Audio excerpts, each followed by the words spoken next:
Where do you go to, Paul? I have been waiting for you for over 2 hours now, and you know I should be home by now, yet you didn't bother to bring a key for me. I am sorry. I didn't know you did not go out with your key. You are sorry. Don't try it next time. I didn't even know where you went that took you so long. I went to worship my God. Today is our prayer meeting. There you go again. I have told you to stop deceiving yourself. There is nothing like God. He does not exist. It's just an imagination, nothing more. Is that why you refuse to surrender your life to God? Listen, stop all these blasphemies before it is too late and make peace with God. His anger is coming upon the disobedient ones. Don't be a victim. There is a God, and you know it. You came into this world and saw everything well arranged. Who arranges them? Who created the land, the trees, the water, the animals, and everything else you enjoy? You in particular, how did you come to be? Did you know how you enter your mother's stomach? And throughout the 9 months you stay there, did you know where you are? God put you there, guided you in there, and protected you in there until you were born. Then you opened your eyes and saw everything He had created, and how well He had beautified and arranged them. Instead of appreciating and fearing Him, you start questioning His existence. Which of all these things you are seeing did you create? Which of them did you even know the origin? You are drinking water. You did not create. How did water come to be? God knew you would need it and made it available for you. The fruit you are eating, you didn't know the origin, but you are eating them. There is a God who knew you would be needing all those things and He made them available. None of them did we know the origin or how it came to be. We just saw them as beautiful and good to eat because God gave us the sense to know they were good for us. Paul. Did you know the next minute, you don't know? Is there any part of your body that you can fix from head to toe? Or anyone you can produce if it gets damaged, or any place you can see any part of your body? Who fix you? If there is no God, why are we dying? If there is no God, we died in the twinkling of an eye and will no longer come back again. Doesn't that prove to you that we are nothing but something produced by the Creator? There is God in heaven. He created us the same way He created everything else, but the difference is that He made us special and chose us above everything else He created, then gave us sense, placed us higher, and subdued other things to us.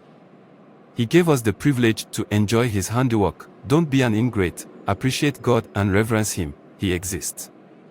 When you came into this world, did you bring anything with you?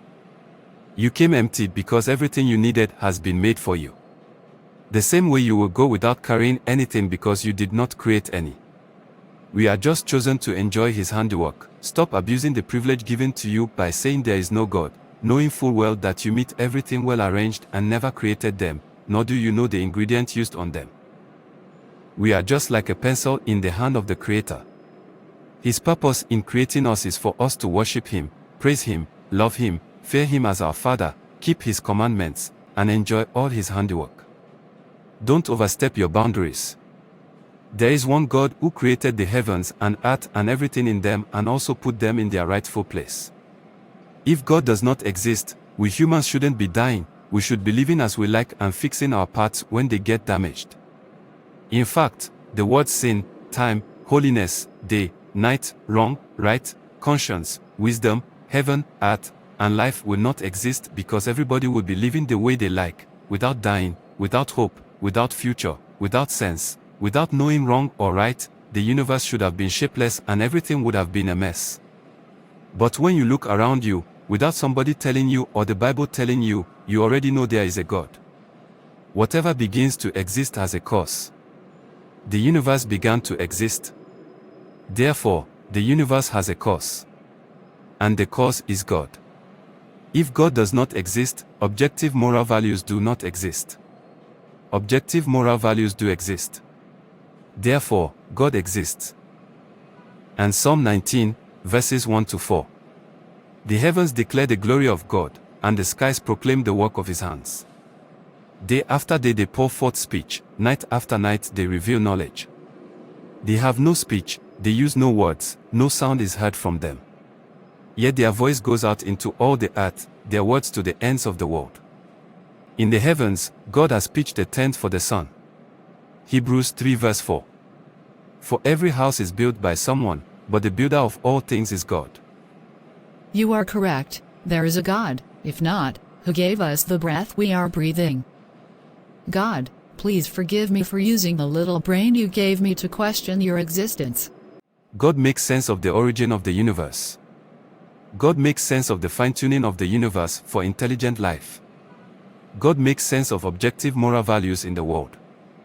God makes sense of the life, death, and resurrection of Jesus. God can be immediately known and experienced. You can see that God exists. Please learn to fear Him, that is the purpose of Him creating you.